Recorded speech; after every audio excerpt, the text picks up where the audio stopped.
Good afternoon, everybody. What I would like to talk about in this lecture is delving a little bit deeper into other aspects of equitation that, or training, dressage, anything to do with training horses that we haven't covered so much before, or certainly I haven't so much with regard to EA lectures and other things that are on the internet concerning learning. So I'll talk a little bit about learning, but I think I've kind of done that to death. So what I'm going to do is talk a little bit about confidence in the horse and how we can make the horse a little bit more confident, because that's quite a significant area that I think everybody's pretty much aware of. And then I'm going to also talk about biomechanics, because understanding biomechanics certainly more so than just looking at the footfalls of the horse, but how we can influence the horse in a better way with our aids is something else that's of great interest to me, and I'm sure of great use to you as well. So the first thing I want to talk about in terms of confidence and mental state is attachment theory, because some of you would be aware of this. It's been a topic of great importance in the last 40 years in humans. And it's also been more recently transposed to describe the relationship between people and companion animals like dogs. And very much more recently, people have begun to look at horses and even elephants with regard to attachment. Attachment is really a feature of social animals that is not just about being able to see another animal or smell another animal or hear another animal, but it's very much about touch, being able to touch and the possibility of mutual grooming.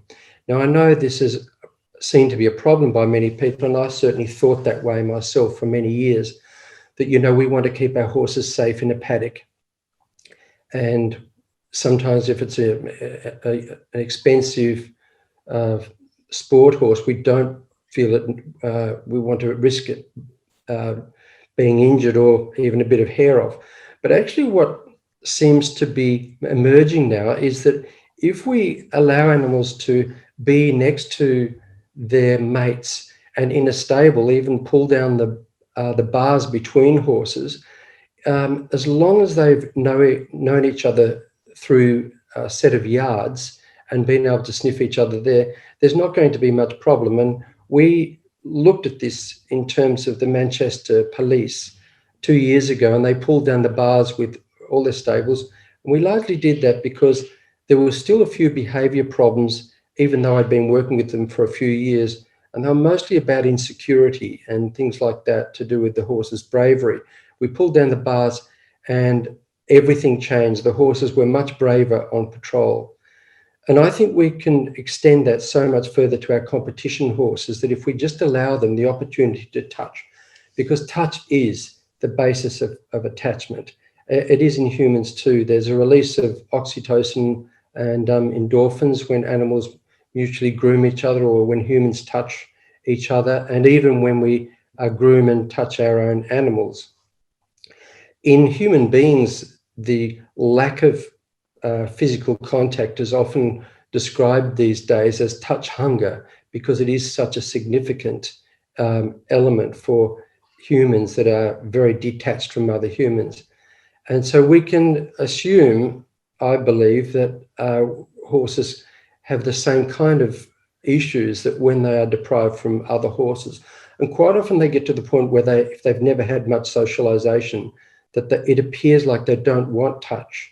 And one way of dealing with that is to actually groom them without a break. And there's studies on this that show that it lowers heart rate and increases their attachment if we just groom them continuously for 20 seconds or more, and it begins to make a change. Certainly the way I would do it would be to just rub the horse at the base of the wither until it starts to look towards you or want to return it. Because why I'm saying that, it's not just a simple thing of giving the horse a little bit of soothing there and then. It's also a really good reward when it's difficult to use any other kind of reward, because the main reward we use in training horses is the release of pressure. And that's an important one. It's absolutely essential that we do soften the pressure when the horse gives a response from the lead rein in leading, or from the leg, or from the rein aid. And that doesn't mean giving it away. It just means softening the aid. And so this extra reward can really help amplify that particular release. And so, as I mentioned, in humans, isolation is the most predominant factor in mental disorders. It's been seen from as far back as even with convicts that came to Australia, that if they were isolated from other human beings, and in some cases they were kept that way, where they just never could see anybody else, and even at mealtimes they wore a bag over their head. There's a study on this at Melbourne University, a PhD studying the convicts, and what they showed was that in one case, one of the ships had to be held up for 13 days because there was so much hysteria and even epileptic fits amongst people that have been isolated for so long. So I'm dwelling on this because I do think that it's a significant thing that we don't pay enough attention to. And it is also one of the major pillars in the latest model of animal welfare called the 5 domains model, that in social animals, socialization and touch is really important. And it's not just to make them feel better, it also gives them confidence. Another area of confidence is what we call affective states. Now, affective states are often described in a more simplistic way as emotional states. And you can see them like that, but affective states are more than emotional states. They're actually about an animal's feeling of optimism and pessimism. Now, what I mean by that is that an optimistic animal, when you're training it, is more likely to actually trial another response. In other words, seek answers to questions when we're training them. And a pessimistic animal will tune out and not bother. And what actually produces this feeling of confidence and positive affective state is the fact that we have given the animal a feeling of predictability and controllability, in the sense of training our aids so that everything's broken down, everything's clear, all the aids are easily discriminated. And that's a tough question when it comes to horse riding, and particularly difficult in dressage, and even more difficult with higher level dressage because the aids come fast. And they're also often conjoined in what we call movements. From the basic responses are really a composite, movements are a composite of these basic responses, which I'll get into in a minute. But the important thing is that we break everything down and we keep it simple in the early stages, and we gradually make it a bit more complex. The feeling of positive affective states also is enabled, of course, by good health, by, again, access to socialization. That helps a lot for an animal to feel positive and to feel somewhat connected to the owner, rider, trainer, handler. Also, other aspects of what we call their basic ethogram, which is the catalogue of all their instinctive behaviours, is there access to foraging, and that just means supplying as much hay or fibrous material. It doesn't need to be high quality material in terms of nutrition. It really just means they need to be able to chew for around 13 hours a day, and that seems to be the standard that has been shown in research. When we deprive them of that, that tends to increase the prevalence of stereotypical behaviours like wind sucking, wood chewing, and other, especially oral stereotypies. To a lesser extent, even locomotory stereotypies like weaving, but certainly oral stereotypies are contributed largely by preventing access to foraging. So just keeping fibrous material going through the horse as much as possible is important, and also exercise. If it's not such a big deal in Australia, but is a big deal in countries where horses aren't able to have any access to paddocks because of weather, etc., like, for example, in Nordic countries. And the other thing I wanted to talk about, and the final thing about confidence, is how we build resilience in animals. And the most important thing is that if we use any pressure release aids, which is what we do with the reins and legs, when the horse gives the correct response, say, for example, we're teaching a young one to lead, that's his first experience of pressure release. So we push our hand forward and he feels the pressure of the head collar on his head. And the moment he steps forward, we release the pressure. And we gradually build that up so that we get a number of steps. Because we're releasing the pressure for the horse, that's a question he can answer. And he feels after a while more and more in control because you give the signal, he gives the response, and the pressure goes away. And that's why it is so important that it does. And the more the horse is exposed to this in training, the more it builds resilience.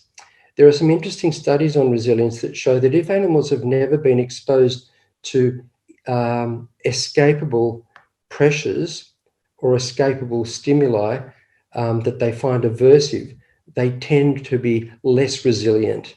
And they've measured that with rats and mice. They showed that they were less resilient to social defeat by other members of their own species. In other words, they suffered a lot more than the ones who'd learned to switch off the aid or the stimulus. So I think it's important to think about that, about our training in terms of the predictability of the aid, the importance of being able to discriminate it, and the fact that they can be rewarded through the release of pressure, and also perhaps amplified. The reward is amplified by positive reinforcement as much as we possibly can. And moving on, also confidence is also enabled by keeping the basics polished up. Now, I need to really make it clear what I mean by the basics, because it's a term that many people use, and often the basics are referred as the training scale of the German training scale, or the dressage training scale, whatever we choose to call it. But the basics really should be elements of the horse's training that are really singular, that involve single learned responses that are absolutely essential for the horse to learn in any horse sport. And so these four basics are the four foundations in the squares at the bottom of this diagram. And there are basically 9 or 10 of them. I'll explain why there could be 10 in a minute. But from the go button, we need to train the horse to clearly know the difference between going up a gate, going faster in tempo within the gate, and also going longer in the stride. So it's quite important to recognize what tempo is compared to stride length, because as you would understand, when the horse goes forward, there's a certain body speed. That is the speed of the horse's body. But the speed of the horse's body is a function of the speed of the legs and the stride length. And one or the other can increase the speed, and both together makes it even faster. And these basics are essential to train, particularly in sports like dressage and eventing and show jumping, because alterations in stride length without changes in tempo, or alterations in tempo without stride length, are critical for success.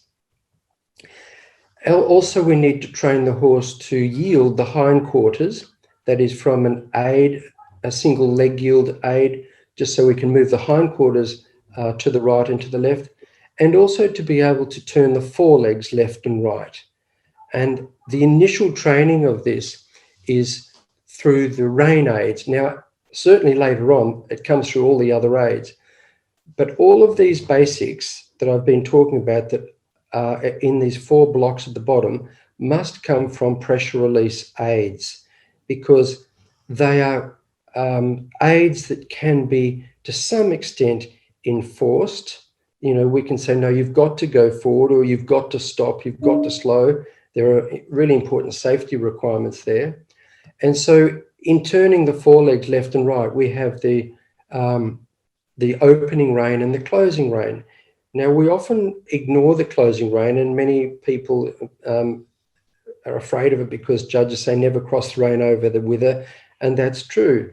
But the horse does need to learn at a certain point that when you close the rein onto the neck, that it will, in the absence of anything else, it will bring the shoulders in the opposite direction. So closing the right rein should bring the shoulders to the left, and vice versa. If we close the left rein, the shoulders or the front leg should go right.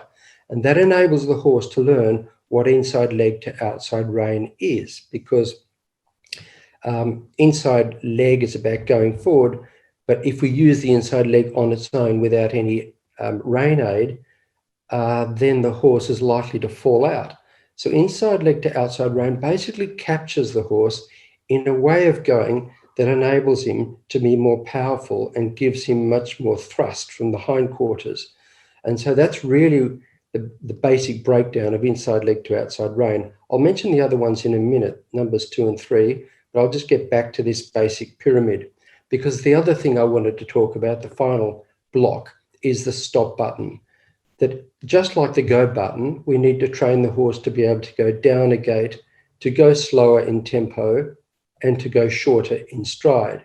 And again, these need to be clearly differentiated, because we might, for example, in show jumping, want to shorten the stride without slowing the tempo. We might want all sorts of variations in different sports. So these building blocks are essential to establish. And the fundamental thing with the stop button is that it's essentially a rein aid. We know that if we're galloping, if our horse bolts towards the freeway, our greatest possibility to stop it is going to be with the rein aids, as long as they're well trained and the horse has good brakes. Yelling at the horse or using a voice aid isn't likely to work as well as using a rein aid, which is why we've always used rein aids in the last few thousand years of equitation. Now, as we go up the pyramid, these very quickly begin to be controlled by light versions of the same leg and rein aids. So they're all a bit different. Oh, and by the way, the 10th aid, the 10th one of these basic responses is stepping backwards. And so I usually say there's 10 because it includes being able to step the horse backwards, which eventually becomes a rein back. But notice it's called a rein back because in old French equitation, it was a movement backwards from a rein aid. And of course, in dressage, as it's evolved and as the horse's training evolves, it can be easily translated to other aids. And that's what's beautiful about dressage, is that it means we can transform all of these leg and rein aids to other aids, including seat, voice aids, posture aids, whatever we choose to do. And various different sports have different priorities there. So what we try to do is establish these basics for the first 1 to 1.5 years of training. Some people make it quicker, some people take longer. It doesn't really matter. It's probably better if we don't make it too fast, so that the more time we spend doing it, the more habits become rock solid. And then when we've got these basics, every single movement is a composite of these basics. There are no movements known in dressage or reining or any other sport that doesn't include one of these basics on the bottom pillars of that pyramid. And that's why I really emphasize this, that dressage is a building experience. And the people that really find this resonating are usually people who break in horses, because they realize that when you begin a horse, when it's very young, you need to have these basics installed from reins and legs. In addition, looking at the text on the left-hand side, it's important to recognize that when we have behavior problems, what we should do, the best way to solve them, is to not try and retrain the whole movement at once. If there's a problem with a movement, go back and recognize how it's built, what it's made of.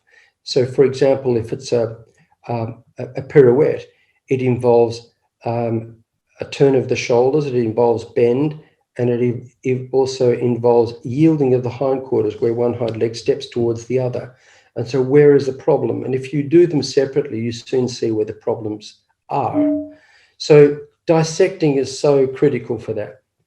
but also recognizing things in terms of what is basic and what is more of a composite movement helps us to understand these terms that we use in horse training, in dressage in particular. And I've already mentioned inside leg to outside rein. When the rein aids themselves flow through to the hind legs, that is the essential and ancient definition of what throughness is. In fact, if you look it up, throughness is when the rein aids flow through to the back legs. In other words, when you give a rein aid, it immediately arrests a hind leg. And if the horse takes too long to respond to a rein aid, you can check how long does it take the horse to halt from walk. How many steps does it take him of the front legs, because they're easy to measure, from trot to halt, if you do a trot to halt. And if it takes longer than 4 steps to do trot to halt, if it takes, for example, 5 or 6, the horse's hind leg will be out the back, and you'll find that the back leg will try to keep on moving. In other words, it doesn't really respond to the rein aid. So doing these transitions is vital, and that's why so many of the great trainers in the world, and I first learned this through Kira Kirkland, but many others do this sort of thing, talk about these basic transitions to develop throughness, because when you develop throughness, that is the building block on which collections developed. So it's really part of the pathway of all of these things.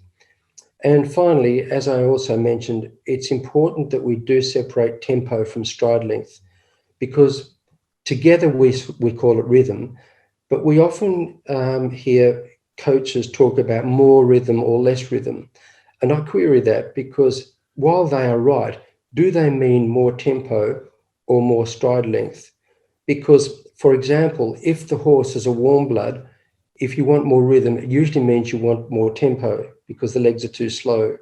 For example, in walk, the tempo of the walk to get a good score is around 55 beats per leg per minute, and so that's almost 1 a second.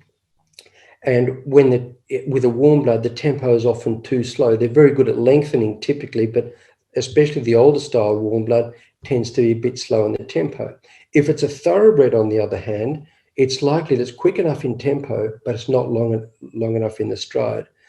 And so when we bundle these things together in the term rhythm, it's really hard to know where is the problem, particularly in jumping. As we go around the corner towards an oxer, the coach might say, we need, the horse needs more rhythm, more rhythm, more rhythm. But what they probably mean is not more stride length, but actually a quicker tempo, because the tempo for jumping in a canter should be around about, especially 80 centimeters and above in height, should be around about 105 beats per minute. You can download metronomes on the App Store for free in both Android and iPhone, and they're quite interesting to use. And I found this by sheer accident, by just using my metronome and looking at canters in horses at all levels of jumping. So understanding these words and demystifying them, I think, is really vital. Now, also the importance of the seat. I don't want to denigrate the importance of the seat, and there are now more recent studies, because the use of the seat's quite complex. There have been some very good studies, particularly by people who are outstanding in their field, like Mette Odal, Janne Christensen, and especially Hilary Clayton with her work in biomechanics. And basically what they're showing is that horses that are ridden by riders with better pelvic mobility and control, and this was using one of those fit balls, a round ball that you sit on, the horses show fewer conflict behaviors. In other words, the horses become better trained, and there's less obscurity, less frustration in the horses. So using your body more effectively is absolutely essential, on top of all this training I'm talking about that develops from the use of the reins and legs, because in saying that, it may look like I'm actually saying this is fine, you can use your body however you like, and of course you can't. And that's what makes horse training so fascinating and so darn difficult. Now, I mentioned about all of these movements. If you look on the far right-hand column, they're the basic they're the movements that we want in dressage, and also in the second last column. But you can see they arise from basically stop, go, turn, and yielding the hindquarters. And these things show the development in time, where the horse first learns, for example, in lateral work to leg yield, but later on it develops into travers, renvers, half pass, and pirouette has a number of ingredients, as I mentioned earlier. But all of them are still functions, for example, of the basics. For example, piaffe and passage are basically trotting slower than trot. Instead of 75 beats a minute, they're around about 55, and in a shorter step. So it's slower and shorter. And of course, there are many other body aspects to this. And I'm not saying that's all there is. But when you look purely at the limbs, which is what we train with the reins and legs initially, I'm really pointing out that we need to train the basics very thoroughly in order to get the best answers there. And I've helped people all around the world with problems with movements. And in every case, I go back to their basics of stop and go and turn and just check those out. And wherever I've been, when there are problems with the higher movements, there are always problems in the basics. There are holes somewhere in the way the horse turns, in the way he goes from the go button or stops from the stop button. And that's why I'm a bit of a broken record for these basic things. When we look at the interface between learning and biomechanics, and that is the brain, there's one part that we're really affecting severely in training in terms of habit formation, and that is the striatum, this area in the middle of the brain that's part of the ancient brain. And basically it's all about action outcome, that, you know, the animal responds to a stimulus. It could be either something it wants or something that it wants to run away from. And in both cases, in all cases, the neurotransmitter dopamine is involved. And in fact, the part of the horse's brain that controls the legs of the horse, the substantia nigra, is completely enabled by dopamine. So in other words, it's really important, because dopamine is such a powerful transmitter, it's a feel-good neurotransmitter, getting the horse's legs to respond very clearly in the basics is so important. And that's why many of the horse whisperers, as you would call them in the world, talk about getting control of the horse's legs. And it will never be any different, in my opinion, because it's so critical.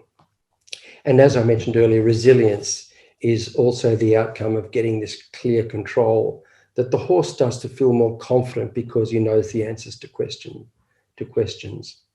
So that's really about this central part of the brain that builds habits, where we have action and outcome and reward through the release of pressure, or through giving food, or through scratching on the neck. Whatever we use, all our tools are really important in habit formation. And just remember that all it takes to build habits, and when I say all, it's quite, it's more than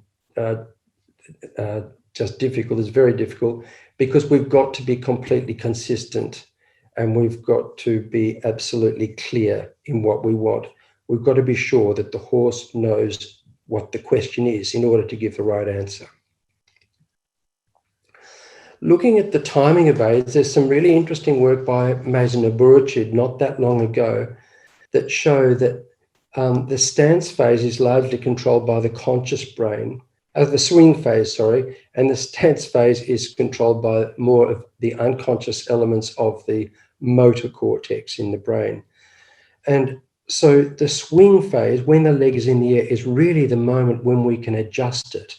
That's why, you know, if you take the simple example and the obvious one of leg yield, when you ask the horse to go sideways in hand from tapping him on the hindquarters, or under saddle from your leg in the backwards position to apply the pressure, we want the leg to come off the ground into the air and go across the other cannon bone. and that's an example of the swing phase. It can work, of course, when legs are moving, because you might capture a moment of swing phase. But why the walk is so important, and this has been known since the last 2 centuries. You know, they talk about the walk being the mother of all the gaits. And it is important because you can do so much at the walk. You can do all the movements, and many of the great trainers of the past have done that, where they do all the movements at the walk because it's slower. It's 55 beats per minute compared to 75 at the trot, 95 at the canter, plus 95 when we're going faster canter in jumping, etc. But going back to the walk is really important, and I think it's common that we miss that, where especially the younger people are, the more they want to get cracking and go faster. And I fully understand that, being young once, but it does work better if you spend time at the walk. And asking the question just as the leg is on the ground, for example, that like that left foreleg of that horse and the right hind leg, asking when the leg is on the ground, just about to begin its swing phase, is really the most crucial part for the horse to learn. That is what we're asking him to do, and that enables him to give the correct response more easily. Once the leg is halfway through its swing phase, or halfway through its in the air phase, then the control goes gradually back to the motor cortex, because the job of the motor cortex is to keep the horse from falling over, you know, to keep his body upright. And so it starts to become more into unconscious control as the leg moves through that swing phase and heads toward the ground. And if you just focus on this, this can be quite an eye-opener to start to develop a feel for when you ask horses to do things. And one year I was demonstrating at the Global Dressage Forum in Netherlands, and one of the people riding there was a high-level dressage rider, and the other one was a novice rider. And what was interesting and unsurprising is the high-level dressage rider used her aids in exactly the right moment, but the inexperienced rider didn't and had problems, and it looked like it was the horse's fault to the unknown eye. But actually, getting the timing right is so important. Looking at tempos, I've already gone through those a bit, but let's have a look at the diagram on the left. There are 3 parts to the use of our rein and leg aids, and that is where we first of all ask with the aid. Now, this is talking about the real basics again, but also even with the higher movements. And when they're consolidated, however, we actually don't need to use phase 2, which is the increase in pressure. But let's say the horse is naive to this, and we ask him to go forward, and we close our legs on the horse, but he doesn't go forward. And so we, instead of releasing the pressure, because that would reward the wrong response, we increase the pressure, or we might go tap, tap with the stick. And as soon as he goes forward, we soften and we stop tapping. And that's this 3-part series. In psychology, it's called the operant contingency, that has always 3 elements. Whether you're using positive or negative reinforcement, there are those 3 elements that involve motivation and reinforcement. Ideally, and this is a part that I think is also something really worth thinking about, is you want responses to occur within 3 beats of the rhythm. So by the 3rd beat, that is the release. So if you look at the front legs, it's the easiest place to look and feel. You can see the shoulders, is that if you ask the aid on beat 1, so that's the left front leg, and then by the 3rd beat, that's the same side front leg, as it begins, the aid should be complete and the pressure goes away.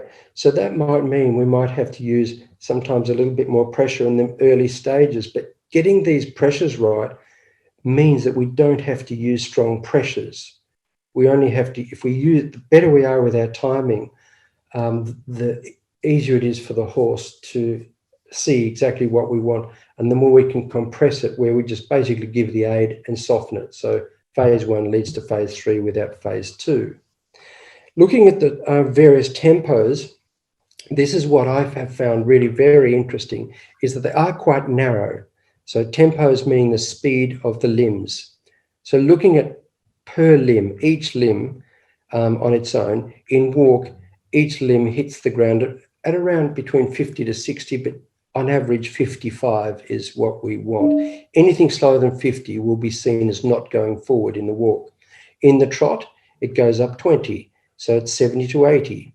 In the canter, it goes up to something more like 90, 95. The canter is fairly variable, but it's around about that.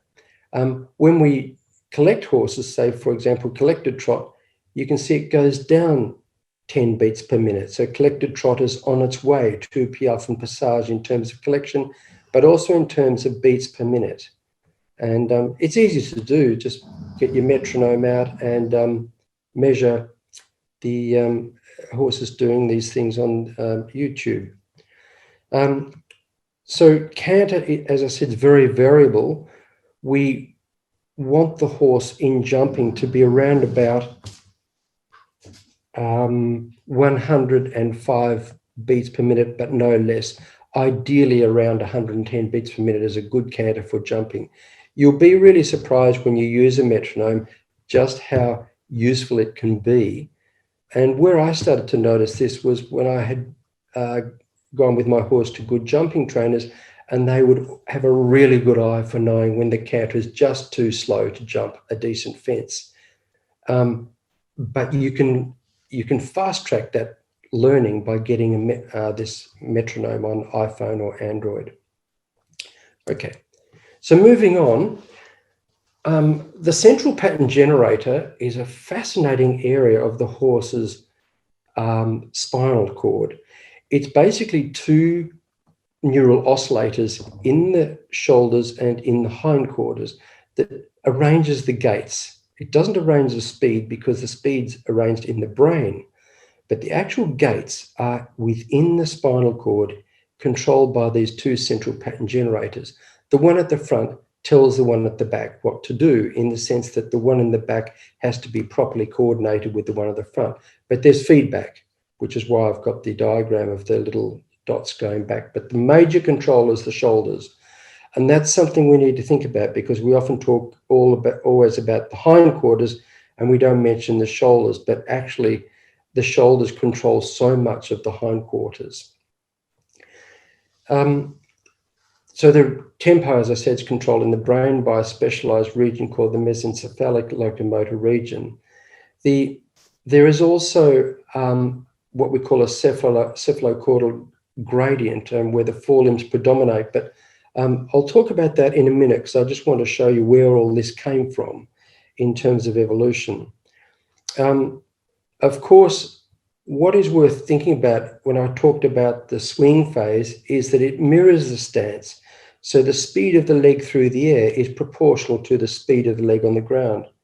In other words, the speed of the leg in swing phase is proportional to the power generated by the limb in stance, because that's very much to do with the speed of the limb hitting the ground and continuing to go. In the same way that if you wanted to jump higher, you would spring up quicker. So what some schools of equitation believe is that you can also train the horse to have unilateral control, so that the right rein controls the right front and left hind, and the left rein, if you slow the left rein, for example, you can slow the left front and right hind, but not interfere with the right front and left hind. Okay. The evolution of the central pattern generator came from fish, from the oscillating movements, the sort of wave-like movements that fish have for swimming. And then in animals like reptiles, for example, this sinusoidal movement came about where limbs basically gripped the ground. So as the animal bent on the right-hand side, like that lizard in the middle picture, the right hind and left front hold the ground, and then it bends the other way, and the left hind and right fore grab the ground. And that's really the evolution of the limbs in their evolving musculature that we find nowadays in animals like horses, which are so adept at using their limbs even without much of this wave-like movement.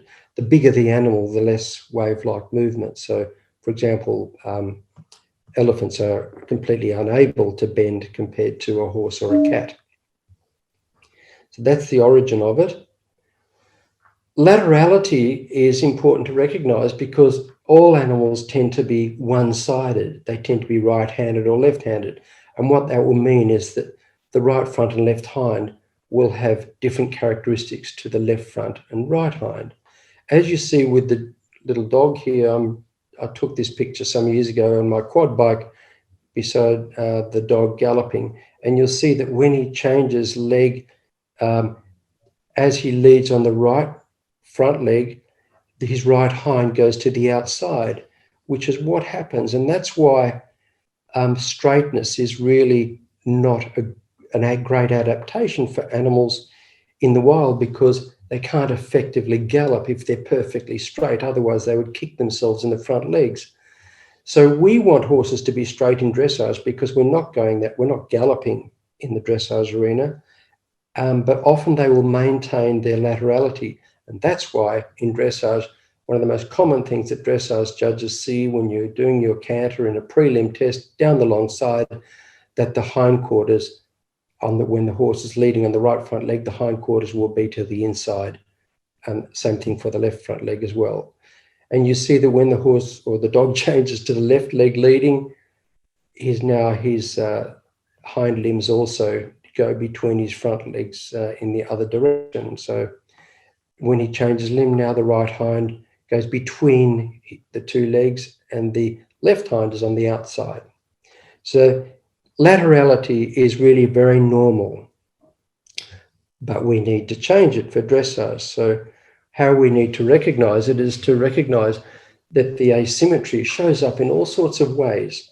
Now, notwithstanding the fact that humans or riders have one stiff side as well and one heavy-handed side and one hand that has less feeling than the other, as well as all sorts of elements of their body, posture and seat. Nonetheless, horses tend to have one stiffer side and one hollow side, and coaches see that all the time. Horses, if they're, for example, stiff on the right side and hollow left, tend to fall out to the right. And so on the left-hand circle, they'll be more likely to fall out. It's common in show jumping that coming around a left-hand bend to an oxer, because most horses are right front leg runners, as I say, where the right front leg is the favoured leg and therefore they tend to fall out right. So when the show jumping horse goes around the corner to an oxer on a left turn, they're more likely to pull a rail. Also, what we often see as coaches is that one diagonal couplet is more difficult to shorten or slow via the reins. In other words, it's heavier, and it's usually the right rein is heavier. Sometimes it's the left, but in 75%, most horses are heavier on the right because they're right front leg runners. What I mean by a right front leg runner is that the right front and left hind are harder to slow and shorten and tend to lengthen the stride, especially when stressed. But even generally in training, they do until we actually train that particular couplet to be even. And there are many ways to do it. You can do it through a downward transition by just vibrating the right rein a bit more when you go trot to halt. That's quite useful. Many trainers do it through shoulder fall. All of these lateral movements, particularly on circles, tend to help even up the horse's laterality and make him a little bit more ambidextrous. On the other hand, while one diagonal couplet, let's say, for example, it's usually the right front left hind, are harder to slow and heavier in your hand, the other one is a little bit more difficult to go from the go button, typically, or yield. So commonly horses are a little bit worse to yield from the right leg than the left leg. And of course, there are lots of variations, but on average, that's 75% typically. And there are also differences in the way they open and close their legs, particularly the front legs we see in turning. If they're a right front leg runner, that means that the right front leg when they fall out, will be reaching out to the right, because that's what falling out basically is with the front legs. And so they become really good at opening the right front leg, but not so keen to close it and go in the other direction in the turn to the left. So we see differences in the way they turn their forelegs and their hind legs.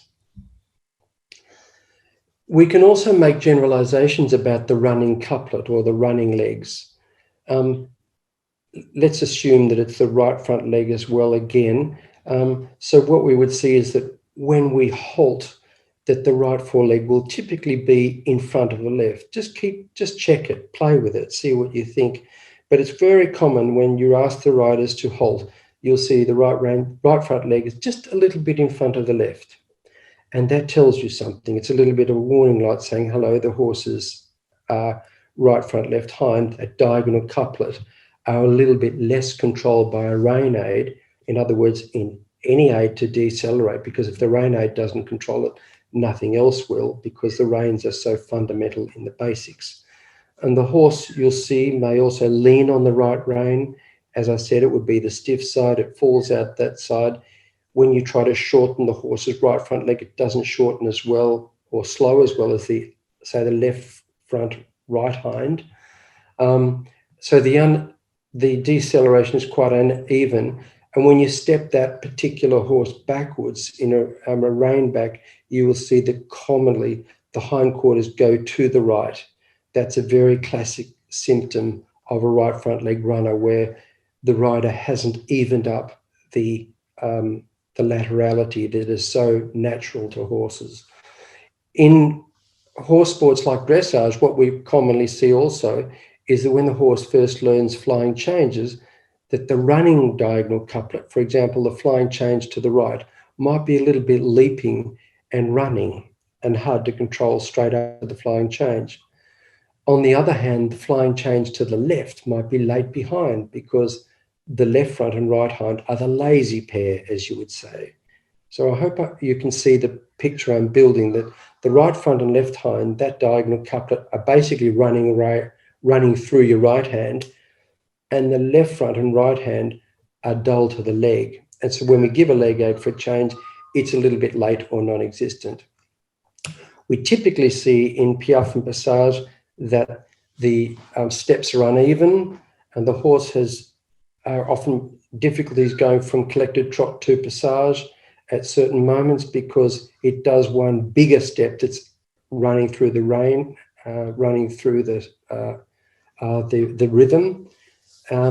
So basically this laterality or the asymmetry is the weakest link for lightness. And as I said, on the left-hand turn, there's some interesting research that shows, just simple statistics that show that there are more reins pulled after a left-hand turn coming into an oxer in show jumping than rails pulled after a right turn, because most horses, when they turn left, are more crooked than when they turn right. They tend to be stiffer and straighter. And finally, what we also see as part of this loss of straightness is problems in the neck.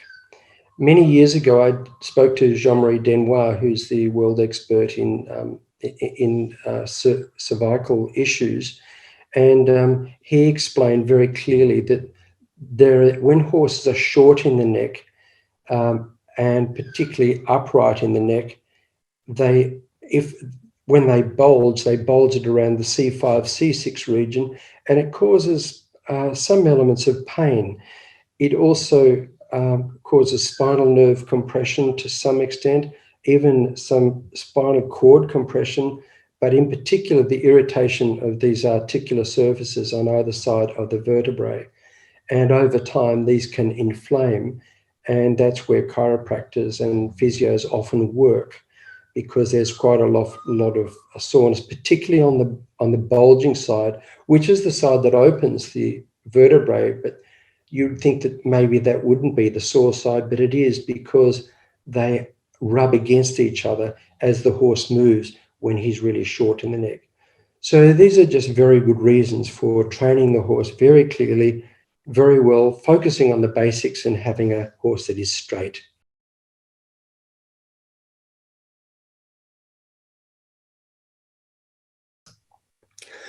when I mentioned how the central pattern generators were in the spinal cord, and they largely account for the horse's limb movements. They arrange the gaits, they arrange the coordination of the limbs in all three gaits.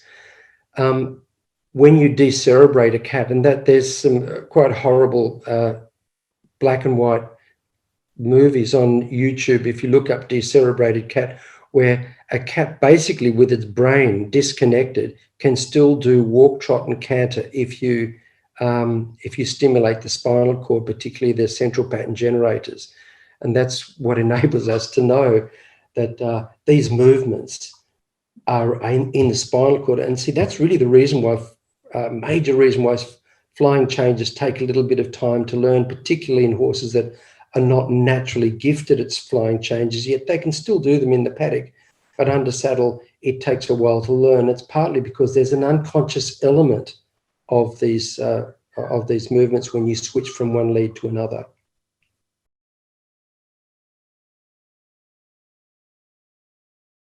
Yeah, well, the tolting horses are also what it is. It's an extremely fast walk. It's amazing.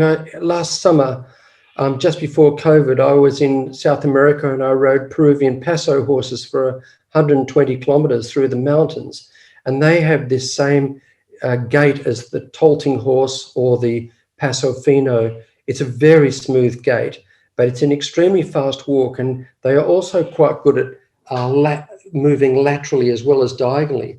Now, when they're able to move laterally easily, and they default to that, what we have found through genetics is that it's a change in a single gene that enables animals to become lateral instead of diagonal, because diagonal is really the theme of all quadrupeds, except, of course, all quadrupeds. I was going to say except kangaroos, but they are bipedal anyway, not quadrupedal. And let's exclude marsupials there. But basically, of all other mammals, quadrupedal locomotion is the norm. And yet we do see in some animals occasionally very lateralized gaits. We even see lateral walks in horses with very long strides. I think Donahall's were famous for having a long stride, but a tendency for a lateral walk. But getting back to tolting, it is a walk that, according to my measurements, this very fast walk, it's fantastic for going through the mountains because there's only ever one leg in the air at one time. So it's the most stable of all the gaits, which is why it's favored in the scree slopes of Iceland and the Rocky Mountains of South America because of its stability. But the speed of it goes higher, faster than a normal walk of 55 beats a minute. It goes right up to 110 beats per minute, which is just incredibly fast for a walk. Okay. But you can have a glass of, not that I have had, but you can have a glass of champagne on the horse's withers in this gait and you won't spill a drop. It's the smoothest gait of all. It's quite fantastic. I think it's the perfect way to go riding horses through mountains because it's just so easy and so smooth. And even novice riders find that an easy way to ride a horse.